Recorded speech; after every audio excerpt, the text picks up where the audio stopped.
Yeah, you already know what it is. Lethal Talent 24, dive bombing at you with some Eagles content. Let's go.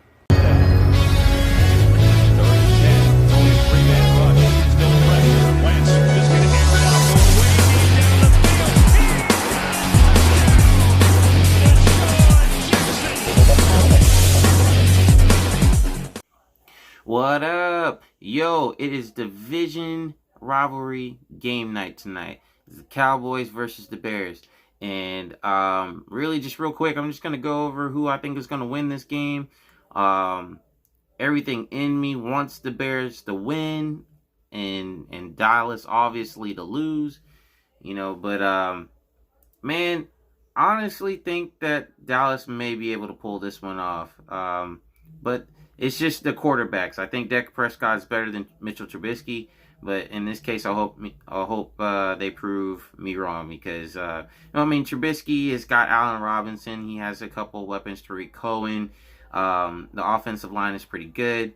Where the Dallas offensive line is they're hurting right now because they're missing Connor Williams. I believe that's his name. So regardless, though. It's gonna be a tough match. I look for it to be a low scoring game, but Dallas's offense.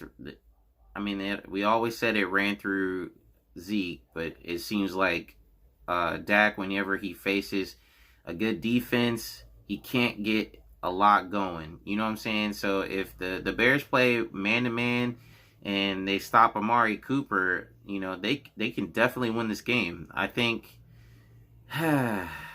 Man, the fan in me just really doesn't want to pick the Cowboys. So I'm just gonna go with my fan side and say the Chicago Bears win. No, I think Dallas does. I think Dallas does pull this off. I hate to say it, but I think they do. I really think they do. I think they probably pull it off. Probably about 15-9. I'm just gonna go with that score. But hopefully, they lose. And they right back in the trash can where they belong. Matter of fact, actually, they haven't even jumped out of the trash can, so I don't even want to go there. But regardless, go Bears for tonight. And tonight only. I'll never say that again unless we absolutely need y'all to win for another situation like this. The Bears, hope they win, but I don't think they will. Especially... I mean, they got Khalil Mack, man. They gotta pull this off. They got to. But I'll be rooting and I'll be waiting. I'll be flying below the radar. And as soon as they win, if the Bears win, as soon as that opportunity hits, I'm dive bombing at you, baby. You ain't gonna see me coming. Stealth mode all the way until y'all get that L. But, man, moving on from that, there was a report today, or there's some rumors going around that Odell Beckham Jr. has, or is non-committal about coming back to the Browns and is requesting a trade. I mean, it's kind of up in the air, but basically he's just not happy there and he wants to move on to another team, probably a winning team. So the reason why I bring that up, could the Eagles be trying to get him in here again? Could they be bringing him into the fold next year? I hate to be bringing it up what about this season? Of course, I'm still focused on the season, but the opportunity is there and the information is out there, the rumors out there. So I'm just bringing it up to the forefront here and see what you guys think about that. Now, moving on, the Eagles have also come out with a report that Jordan Howard is still out with a stinger. He hasn't been medically cleared yet. So, I mean, he's going to probably be out, against the Giants. What do I think about this? I don't know. I mean, there's many avenues to where you can go. I mean, it's a stinger. I can't sit here and say a player's trying to stay out. I can't say that this organization is really trying to hold him out, because why would you do that?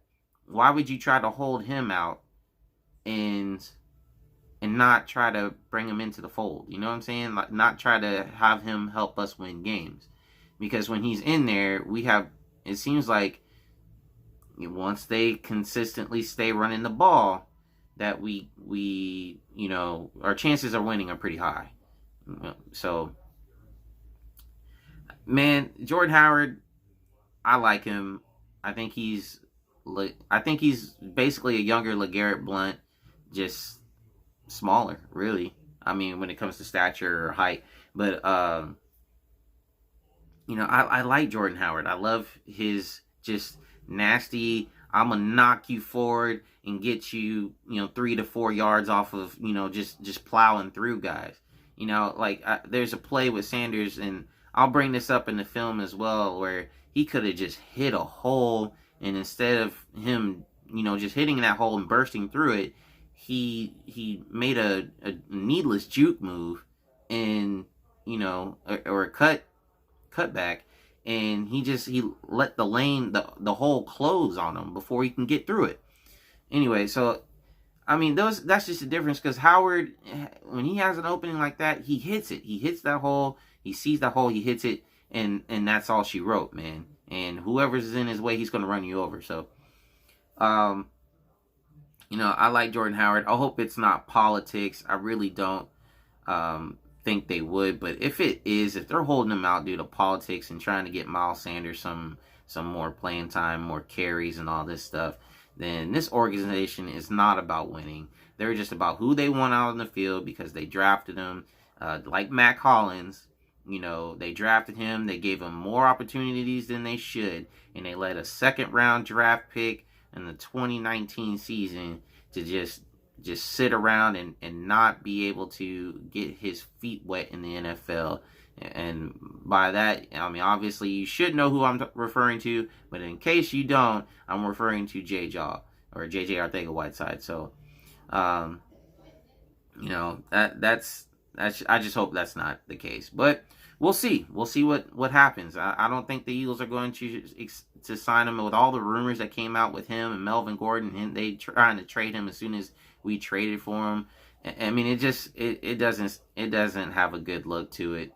And I just don't think he'll be back. But, hey, man, I hope they prove me wrong, because I see a lot of value in Jordan Howard and Miles Sanders. Those two as a tandem would be good for years to come. But, we'll see what happens. Now, Carson Wentz had a press conference today. He said a couple of things. Basically, he was talking about how he was missing throws to Alshon Jeffrey and whatnot, trying to get on the same page and everything. So, that was just one thing that stood out to me, or that was another thing that stood out to me. But there's also a couple things that Carson definitely has to work on. Just throw away the ball whenever there's an opportunity, or when there's nothing there, he needs to throw away the ball. You know what I mean? And, he needs to be more accurate on some of his throws, on his deep balls especially. Yes, Alshon Jeffrey is slow, or slower than a Deshaun Jackson, man. But I mean, and he's a gunslinger. He's going to just chuck the ball up. But at the same time, you got to know who you're throwing to.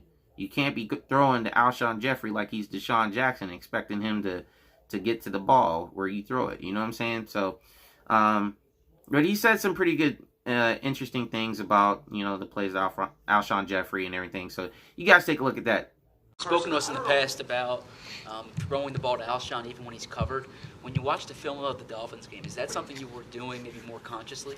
I mean, you could maybe say that. I think at the end of the day, there's a lot of one-on-one opportunities with him, whether that was comebacks or down the field or, different things. And also it was just conducive to that style of defense. They like to take away a lot of things over the middle and stuff. So that we felt like was our advantage to go outside to him. And we definitely missed some things I got to be better with. But it was nice to have him back out there making plays for us. And a few moments later, Carson was asked why the offense hasn't been as consistent as it should be. And he had this reply. Carson, big picture question here. Why do you feel like this offense hasn't been able to find its consistency up until this point? Great question. It seems almost every week it's something different. We're either shooting ourselves in the foot or, I'm turning the ball over, missing throws. That is the situation. It's the consistency. The lack of it is frustrating. But, I'm excited that hopefully what we did last week, I think we did some things well. Didn't make enough plays, obviously, but I think it got us going in the right direction. We can keep building on that. All true. the sad thing is that they knew this and they still haven't corrected that. So hopefully, man, hopefully they can hit the ground running. Everything start coming together, and we will be able to actually go on the run here, because that's what we need. Now, Doug Peterson was asked, how his relationship with Carson Wentz, whether or not it was basically like if it's student teacher or if it's like a partnership or whatnot. So he went in and said this about it. So check this out as well. You and Carson have been together for 4 years now. How has the way you coach him evolved over those 4 years? I think as our relationship has grown, and he getting to know me and me getting to know him, I think we can, we can be hard on each other. I can be hard on him, he can be hard back on me, and I think that's the dynamic of a good quarterback, head coach, play caller, relationship. I look at the Sean Paytons and Drew Brees and their relationship, and it's one of those give and take type relationships back and forth. And I think of Andy Reid with Mike Holmgren. Brett Favre and Mike Holmgren, and then obviously with Andy and how Andy coached us and different things. But I think having that relationship, that's where you open dialogue, communication. Where he understands where I'm coming from, I understand where he's coming from, and we can work through both the positive and the negative issues. Is it more of a partnership now and less student-teacher than it was in the first couple of years? One more time. Is it more of a partnership now and less of a student-teacher relationship than maybe it was the first 2 years? Yeah, but I still think you got to have some of that student-teacher relationship, because he's still learning and he's still growing as a quarterback and understanding this game. So. That's where, for me as a teacher, I can continue to help him grow as a student. Now, Doug was also asked questions about how his position coaches, how they are coaching them up, and what it means to have somebody that's basically competent of their job, and actually being able to get these guys to where they're at their best in practice, and what they use in the practice, what they do in practice, and how they practice it, and what these position coaches are teaching them, and how are they conveying that on the field. And we obviously have seen that these guys, especially in the wide receiver position, or the position coach Carson Walsh, he's not getting these guys in good positions. He's not getting the best out of these receivers to where they can run really good routes and everything. So that's what we're seeing. We're seeing poor coaching. Doug knows he has to get better. He has to get on the same page with Wentz. They have to be able to coincide with each other. They have to be able to understand where each other is coming from, and talk it out. Because if they communicate, that's the best way to get better. It's just sad that it's taking us this long to get to this point. But, it's better late than never. You know what I mean? So, hopefully these guys can get everything together. Because that's the only way we're really going to be able to fly high, baby. And that's just what's up. You know what I'm saying?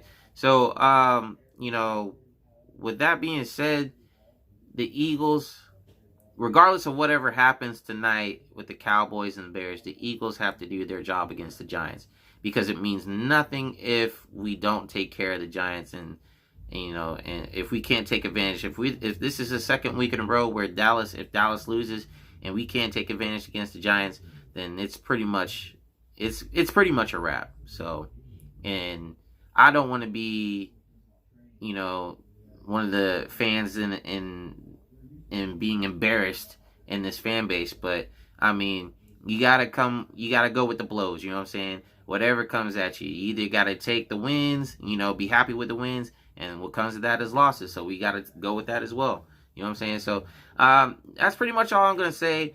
Go Bears again, and if y'all win, I promise I won't make any jokes about double doinks or anything like that. So get the win tonight. All right. Khalil Mack, get a couple sacks, sack fumbles, get the ball, have Trubisky, score some touchdowns, Trubisky. You know what I'm saying? Everybody calls you Trubiscuits. I like biscuits. You know what I'm saying? I love biscuits, especially with the honey and the butter. You know what I'm saying? You go out there and do your thing. Do your job. Show that you better than Dak Prescott. Please. Anyway, that's all for today. Always go Birds. EAGLES, Eagles. And that's what's up. You guys take it easy. Peace.